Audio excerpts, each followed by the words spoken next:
تل حکمت من یشاء، وہ جسے چاہتا ہے حکمت عطا فرما دیتا ہے، دانائی۔ وَمَن يُؤْتَ الْحِکمہ، اور جسے اس نے دانائی، عقل مندی اور حکمت دے دی، فَقَدْ أُوتِیَ خَيْرًا كَثِيرًا، تو بے شک اسے خیر کثیر عطا کر دی گئی۔ یعنی اللہ تعالیٰ ہمارا سب سے بڑی خیر ہے کسی کو دانائی مل جائے۔ یہ اس کا ذکر یہاں پہ کیوں آیا ہے؟ دنیا میں تو عقل مند اسے مانا جاتا ہے جو مال جوڑ کے رکھتا ہے، اللہ کے نزدیک عقل مند وہ ہے جو مال اللہ کی راہ میں لگا دے، اور اللہ کی راہ میں مال لگانے والا تو بڑا دانا ہے، اس کو اللہ نے حکمت دے دی، وہ بڑا سیانا ہے کیونکہ اس کا مال ضائع نہیں ہو رہا۔ دنیا کا کرائٹیریا مال کے سیونگ کا اور ہے، اللہ کے نزدیک اور ہے۔ بخاری مسلم میں دونوں میں حدیث ہے، نبی علیہ السلام نے فرمایا کہ انسان کہتا ہے میرا مال میرا مال میرا مال، حالانکہ تیرا مال تو وہ ہے جو تو نے کھا کر ختم کر دیا یا پہن کر بوسیدہ کر دیا یا اللہ کی راہ میں خرچ کر کے قیامت کے دن کے لیے محفوظ کر لیا، باقی جو بچ گیا وہ تیرے ورثاء کا مال ہے۔ تو نبی علیہ السلام نے فرمایا تمہارے 3 مال ہیں، اچھا ان 3 میں سے بھی 2 ضائع ہو چکے دنیا میں، پہن کے اور کھا کے۔ اب پہننے میں گھر کا شیلٹر بھی شامل ہے، کیونکہ مرنے کے بعد وہ گھر بھی تو ورثاء کو ملنا ہے، آپ نے قبر میں تو ساتھ نہیں لے کے جانا۔ جو آپ کے ساتھ جانا ہے مال وہ ہے جو آپ نے اپنی زندگی میں اپنے ہاتھوں سے خرچ کر کے آخرت کے لیے محفوظ کر لیا۔ اور وہی مسلم شریف میں حدیث ہے کہ مردے کو 3 اعمال کا ثواب ملتا ہے، اس میں سے ایک عمل صدقہ جاریہ جو اپنی زندگی میں اس نے کر لیا، دوسرا علم کی بات اگر کسی کو سکھائی تھی وہ بھی اس نے خود کیا ہے، وہ بھی اسے ثواب، اور تیسرا نیک اولاد جو اس کے لیے دعا کرتی ہے۔ اور پھر بخاری مسلم کی وہ حدیث کہ انسان کے 3 دوست ہیں جو جن میں سے 2 قبر سے باہر رہ جاتے ہیں اور ایک ہی قبر میں ساتھ جاتا ہے، اس کے رشتہ دار اور مال باہر رہ جاتا ہے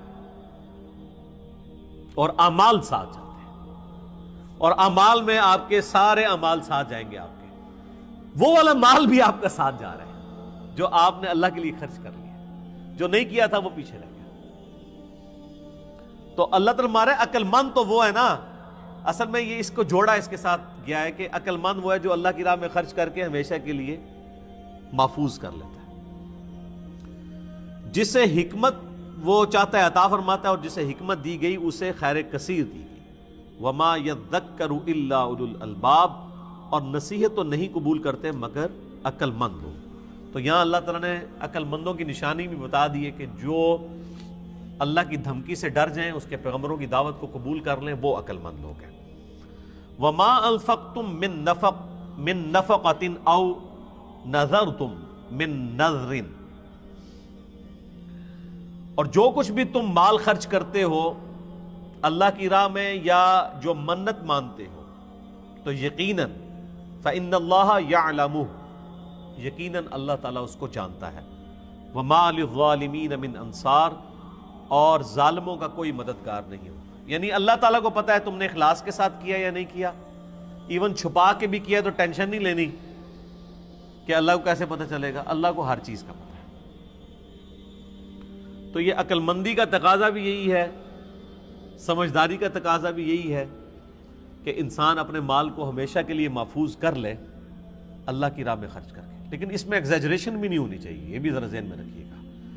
بعض لوگ سب کچھ ہی لٹا کے چلے جاتے ہیں، تو نبی علیہ السلام نے اس سے بھی منع فرمایا ہے۔ بخاری مسلم دونوں میں حدیث ہے، سعد ابن ابی وقاص کہتے ہیں کہ فتح مکہ کے موقع پر میں اتنا بیمار ہوا کہ مجھے لگا کہ اب میں نہیں بچوں گا۔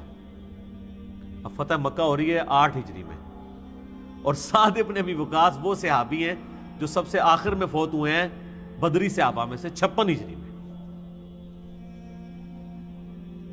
آخری بدری صحابی جو فوت ہونے والے ہیں وہ سعد ابن ابی وقاص ہیں۔ تو 8 ہجری میں وہ کہتے ہیں میں اتنا بیمار ہوا کہ مجھے یقین ہوگا کہ میں نہیں بچوں گا۔ تو حضور علیہ السلام میری عیادت کے لیے آئے، تو میں نے کہا یا رسول اللہ میری تو ایک ہی بچی ہے، تو میں چاہ رہا ہوں کہ میں اپنا مال اللہ کی راہ میں خرچ کر دوں، تو کیا میں 2/3 مال اللہ کی راہ میں خرچ کر دوں؟ تو آپ نے اجازت نہیں دی۔ پھر ان کا یا رسول اللہ میں آدھا مال اللہ کی راہ میں خرچ کر دیتا ہوں۔ آپ علیہ السلام نے اس کی اجازت بھی نہیں دی۔ پھر بڑی مشکل سے 1/3 مال کی اجازت آپ نے دی، اور پھر آپ نے فرمایا کیا تم یہ چاہتے ہو کہ تمہاری اولاد مرنے کے بعد لوگوں سے مانگتی پھرے؟ اس سے بہتر ہے کہ تم ان کے لیے چھوڑ کے مرو۔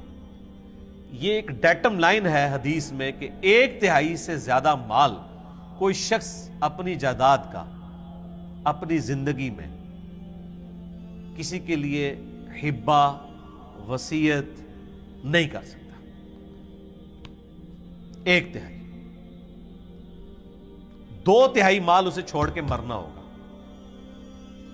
اور یہ 1/3 بھی ایز اے لاسٹ ریزارٹ ہے۔